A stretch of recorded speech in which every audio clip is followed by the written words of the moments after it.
राम राम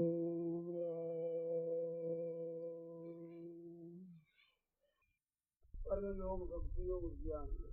कर्मयोग जो कर्मों के द्वारा परमात्मा प्राप्ति करे, भक्ति योग भक्ति के द्वारा प्राप्ति करे, ज्ञान योग ज्ञान प्राप्ति। कर्मयोग में कर्मों के द्वारा प्राप्ति नहीं होती है। त्याग का तात्पर्य अहंकार ममता पे अपना सहयोगी हो जाए। जो अहंकार ममता को साथ लेकर काम करते हैं, ये परमात्मा के साथ वियोग है, संसार के साथ सहयोग है। और अहंकार ममता का त्याग कर देते हैं, वो परमात्मा के साथ योग हो जाता है। ऐसे भक्ति योग में भी भगवान का जब ध्यान करते हैं भक्ति है, परंतु योग तब होता है जब संसार के साथ मैं और मेरा पन्ना है। ऐसे ज्ञान योग, ज्ञान के विचार कर लेंगे, आत्मात्म की बातें करें, विचार करें, वो ज्ञान हो जाएगा। अहंकार ममता का त्याग करने से परमात्मा के साथ योग हो जाए तो ज्ञान योग कहलाता है। कर्मयोग तो भागवत में कहा है, आसक्ति वाले कामना वाले पुरुष उन लोगों की, और भक्ति योग है उनकी कामना तेज नहीं है, परमात्मा की तरफ वृत्ति है, परंतु दोनों के बीच में ही इतना रह रहे हैं। कभी संसार की कामना, कभी भक्ति की, भगवान की इच्छा होती, ऐसा उधरी था। और संसार से अत्यंत विरक्त है, उन लोगों के लिए की हानि हो। तो आदमी विशेष संसार की आसक्ति की प्रधानता वाले मालूम देते हैं, और के बीच में लटकते हुए लोग संसार की इच्छा परमात्मा की इच्छा रखते हैं। ऐसों के लिए भक्ति योग है, तो प्राय भक्ति योग के सब अधिकारी हो सकते हैं। बात यह उद्देश्य में जिसके संसार के पदार्थ की इच्छा करना है, को भोगना, ये नहीं रहता। लक्ष्य केवल परमात्मा का ही होता है, परंतु संसार में से आसक्ति का त्याग कर नहीं सकते। परमात्मा के साथ अनन्य भाव से संबंध नहीं जोड़ सकते। ऐसे पुरुषों के ऊपर इसमें भाव की प्रधानता है। उद्देश्य ये हो जाए हुए हमें तो परमात्मा की तरफ ही करना है, ये दृढ़ता से हो। जिस उद्देश्य की मानव से जो मिला है उसको पहचान ले। मानव शरीर का तात्पर्य परमात्मा तत्व को प्राप्त करने में है, और सांसारिक संग्रह और भोग करने में नहीं है। ऐसे जिनके विचार दृढ़ हो जाता है भीतर से, वे भक्ति योग के अधिकारी हो।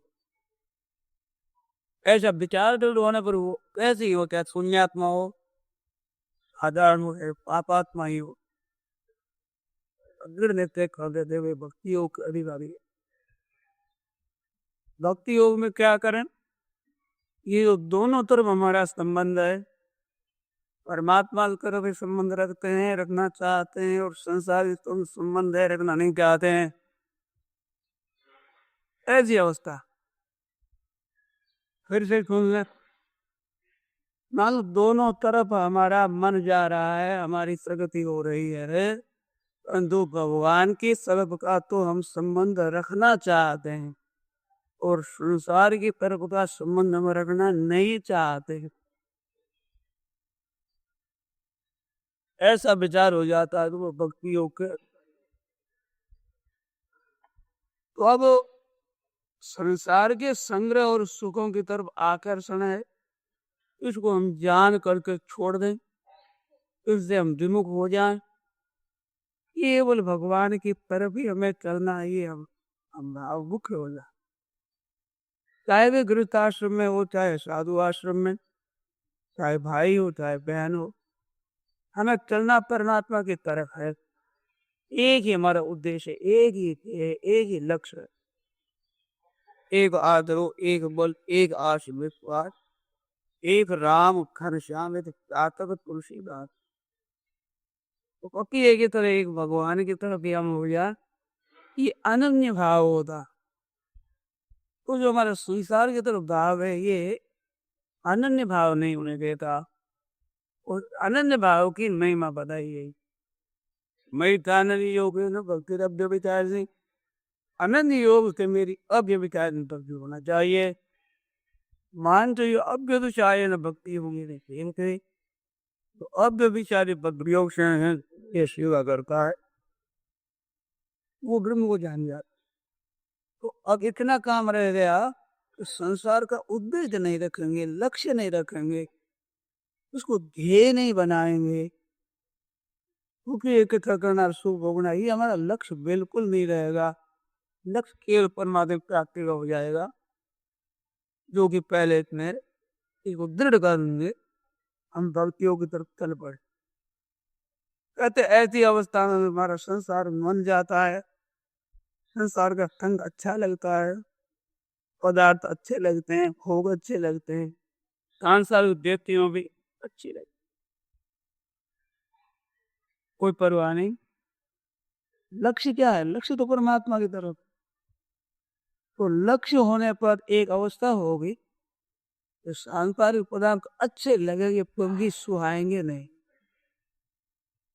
जैसे रोगी औषध सेवन करता है, वैद्य कह देता है कि कुपथ्य है, वो कुपथ्य की तरफ मन तलता है और चाहता है कि ये मैं चीज खा लूं, परंतु वो क्या रहता है कि हमारे ठीक नहीं है, कुपथ्य है, इसका कहना ठीक नहीं। रोग मुक्ति के लिए दवाई की जितनी जरूरत नहीं है, उससे अधिक सत्य की आवश्यकता है। इस बात पे वो उधर जाता नहीं, मन में आ जाती है और तो कुछ करता नहीं। ऐसे संसार की आ जाए पर तो कुछ करेंगे, फिर अगर ज्यादा मन में आ जाएगी तो उसमें दुख होगा, क्योंकि लक्ष्य के अनुसार हमारा जीवन नहीं बन रहा है, इस बात का दुख पैदा हो जाएगा। किस बात पर ध्यान दे? वो लक्ष्य की दृढ़ता, वो दृढ़ता नहीं रहेगी तो संसार की तरफ मन जाने से दुख नहीं, लक्ष्य इतना जितना दृढ़ होगा वहां परवशता होगी, दुख होता रहेगा। उस दुख में ताकत है संसार के संबंध विच्छेद कराने की। ये बढ़ता चला जा, भगवान के मन कैसे लगे, ये चिंतन होता चला जाए। ऐसी अवस्था में मिनट, आधा मिनट, 2 मिनट, 4 मिनट में भगवान की प्रार्थना करते रहे, नमस्कार करते रहे। हे नाथ, आप में मन लग जा, हे प्रभु आपका ही प्रसन्न हो, आपके चरणों की प्रीति हो, आप में ही लगा रहूं, ऐसे बार बार प्रार्थना करता है। नींद खुले तब तक लग लेगा, गाढ़ नींद ना आ जाए तब तक अपना कर्म यही करता है। और जिस दिन से मालूम हो उस दिन से लेकर मृत्यु तक ऐसे भगवान से कहते रहे। ये कहते कहते जिस दिन ठीक भीतर से बात असली पैदा होगी, उसी दिन भगवान तक मन हो जाएगा, उसी दिन ही एकदम हो जाएगा। शर्त यही है कि संसार का सुख अच्छा ना लगे, बुरा लगने लग जाए, तो बुरा लगते लगते छूट जाएगा, बहुत अच्छे लगते लगते हो जाएगा। तो प्रभु से प्रार्थना करते रहेंगे ना, केवल आप में लग जाओ, ऐसे भगवान में लग। और नाम जप है, कीर्तन है, सत्संग है, स्वाध्याय है, भक्तों के चरित्रों का पठन पाठ, भगवान के चरित्रों का पठन पाठ श्रवण ही करता है, लगा रहे समय सबका सब भगवान की तरफ लगा रहे। सांसारिक काम करे तो भी ये परमात्मा, लक्ष्य परमात्मा है। जैसे व्यापारी माल खरीदता है तो पैसों की तरफ लक्ष्य है, बिक्री करता है तो पैसों की तरफ लक्ष्य है। क्रिया को लेना और देना अलग अलग होती है, परंतु लक्ष्य में अलगाव नहीं होगा, एक ही हो। ऐसे उस दृढ़ प्रतीक है, लक्ष्य एक ही हो। क्रियाओं में कभी सांस्कारिक होगी, कभी पारमार्थिक होगी, दोनों तरह क्रियाएं होगी, और लक्ष्य दो नहीं, लक्ष्य एक ही हो। और वो जो लक्ष्य है उसमें महान ताकत, महान बल है। उतना बल साधनों में नहीं है जितना उसमें बल। इस बार से गीता ने कहा, पापी जब पापी हो तो अनन्य भाव से मेरा भजन करता है तो उसको साधु ही मानना चाहिए। पापी होने पर भी उसको साधु मानना चाहिए। क्यों मानना चाहिए? उसका अंदर उद्योग से तो ही उससे रिश्ते अच्छा करता, ये रिश्ते है, इसकी दृढ़ता अपने करनी चाहिए। और भजन फिर आप साफ होता है। हमें बद्रीनाथ जाना है तो बद्रीनाथ का मार्ग आप साफ पूछे ही और उसको तय करेंगे, चलेंगे। जाना है ये बात मुख्य रहेगी, तो दूसरी बात है आप जुड़ती चली जाएगी, उसमें सहायक बनेगी। अनुकूल मार्ग भी ले जाने में सहायक बनेगा और प्रतिकूल मार्ग भी, मानो मार्ग के कष्ट भी उसको सहायक ही देंगे। ये कष्ट इनको जल्दी तय करना है, हमें तो बद्रीनाथ जाना है, उसमें उत्साह बढ़ेगा। और सामान्य मार्ग होगा तो उत्साह बढ़ेगा, उसका व्रत दृढ़ रहेगा, विचार पक्का होगा, तो हर एक हालत में उसकी उन्नति हो।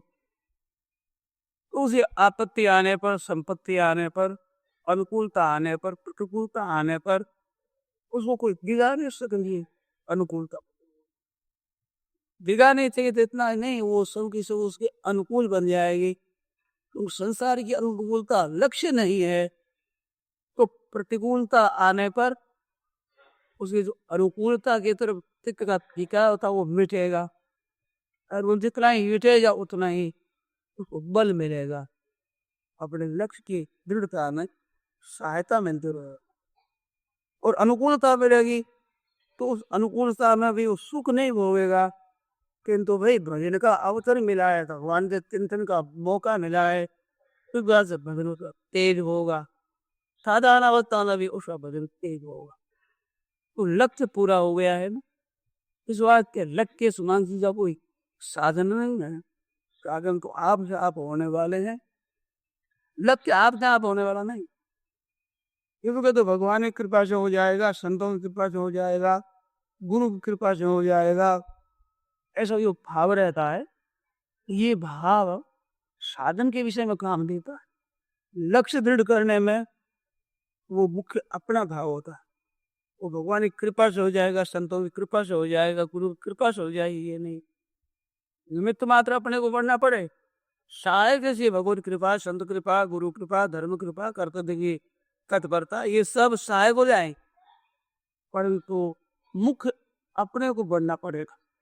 इस बात के लिए भी कभी कभी हो जाएगा, कृपा से हो जाएगा, सत्संग करते करते हो जाएगा, जब ध्यान करते करते हो जाएगा, तो ये हो सकता है, को असंभव नहीं है, परंतु समय बहुत विशेष समय रहेगी।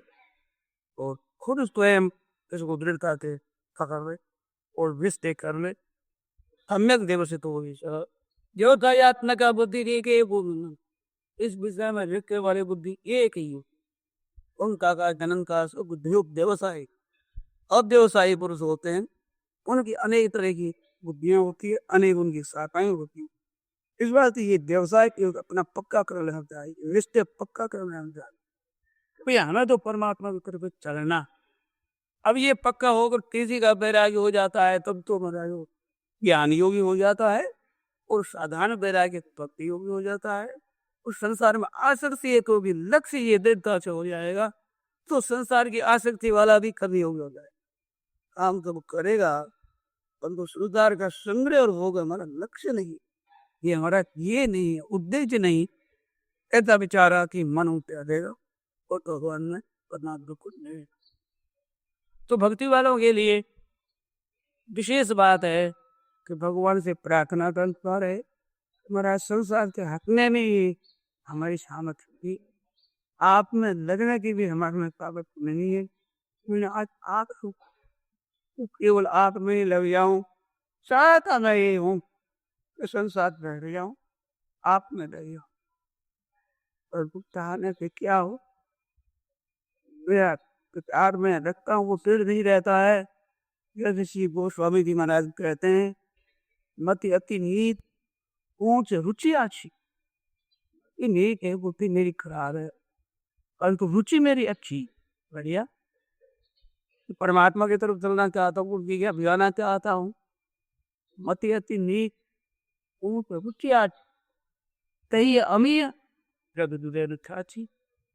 अमृत तो चाहता हूँ और शक्ति मेरी छाछ में मेरी छाछ में प्राप्त कर लूं, सामर्थ्य ये चाहता अमृत। ऐसी चाहना से अमृता की प्राप्ति हो। कारण क्या है, इस संसार की चाहना करने पर चाहना केवल आपके संसार की तरफ होगी। संसार की चाहना वित्तीय पैसों के पदार्थों के भोगों की चाहना आपकी तरफ नहीं होगी। आपको केवल चाहना करनी पड़ेगी, आपको उपयोग करना पड़ेगा, और फिर सफल होगा कि नहीं होगा संदेह है। आप बड़े जोर से चाहेंगे तो भी सफलता नहीं हो, क्योंकि सब प्रारब्ध प्रधान का है। अभी आप जो भाव और क्रिया प्रदान कर नहीं, पर परमात्मा की तरफ चाहना होगी तो इसमें हमारा भाव और हमारी क्रिया तो है, पर इसमें संबंध भगवान के साथ है। भगवान की प्रतिज्ञा है, ये था माम प्रपद्यन के हाथ पथे बजावी। जो मेरे जैसे शरण होते हैं मैं भी उनको वैसे ही भजन करता हूँ। तो भगवान जब हमारी तरफ चलेंगे तो हमारे को रास्ता पूरा तय करना नहीं पड़ेगा, बीच में आ जाएंगे भगवान। जन्म को वही थी वही जब जन्म को चलना सीखता वही हमारे के जन्म को होते पाप नष्ट हो जाते हैं। ऐसे साधनों के विषय में कहा जिज्ञासु योग से शब्द दुर्नाति वर्तते। योग का जिज्ञासु होता है वो भी पापों से रहित हो जाता है। बड़े बड़े पुण्यशाली क्रियाएं उनके फलों से भी अगर उठ जाता है, और इनको भगवान का संबंध हो जाने से उसको बल बहुत मिला, उससे सहायता मिलती रहे। इस बात पे एक ही बात है कि भगवान कर बल। अर्जुन की यही दशा थी, ये युद्ध करने को चले थे, विजय चाहते थे, बीच में संदेह हुआ युद्ध करना दे पाप का कारण न बन जाए, मेरी पत्नी का कारण न बन जाए, इस बात के मैं युद्ध नहीं करना चाहता। फिर भगवान ने कहा इसके ये संदेह होगा, नित्य विद्मा कतरन नो करिए, विधि करना ठीक है न करना ठीक है, नित्य में कर नहीं सकता, और युद्ध करना है पर फिर यद्वात है भाई वालों ने हम जीते नहीं जीते इसे पता नहीं। ऐसे होकर भगवान भी शरण होता है, तो शरण होकर प्रार्थना करता है तो अंत में भगवान क्या कहते हैं कि माम एकम शरण, तो और की तार मत, केवल मेरे शरण रह जाए। एक ही बात, इस एक बात पर ही भगवान दृढ़ता से जोर देते हैं। सर्वधनमान प्रत्यय माम एकम शरण, इन शरण अनन्य हो जा, फिर सब काम मैं करूंगा। तो शरण होना ये खुद का काम है। भगवान घोड़े हाँकते हैं और जिनका काम करते हैं ये तो भगवान का काम, और शरण होना भगवान कहते हैं तेरा काम है, ये तू हो जा शरण। शरण पूर्व लेना मेरा काम, बात नाम तब पाप कुछ मैं करूंगा, उद्धार मैं करूंगा। और योग क्षमम वाहन नियम तुम्हारे लोग उपकार लोग जो कुछ अप्राप्त है प्राप्त करा देना, प्राप्त की रक्षा करना आदि आदि मैं काम करूंगा। और शरण होना प्रयास, इसमें केवल भगवान की शरण हो जाए और उसे करूंगा, कृपा से हमारे काम। नारायण हम भगवान की शरण है।